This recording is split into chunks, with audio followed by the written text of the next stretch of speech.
L'ultimatum dato a fine gennaio dalle imprese non pagate dal Consorzio Venezia Nuova per i lavori del Mose sembra aver funzionato. Dopo una giornata ad alta tensione, mercoledì sera è arrivata una nota del commissario straordinario Elisabetta Spitz che ha assicurato l'arrivo dei fondi.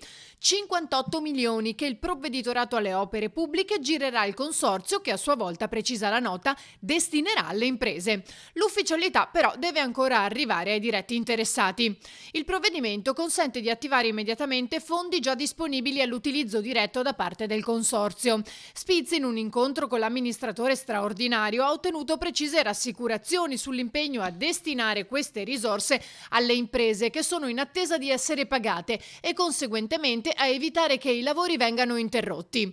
Al momento nelle casse del Consorzio Venezia Nuova, che ha spese fisse per una ventina di milioni all'anno, c'è solo 1 milione, mentre i debiti si aggirano intorno ai 90.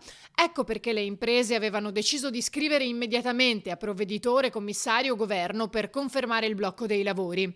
Intanto proseguono i test funzionali di sollevamento delle barriere del Mose. L'ultimo 2 notti fa ha visto il sollevamento di tutte le 19 paratoie della schiera alla bocca di porto di Malamocco, che ha dato esito positivo.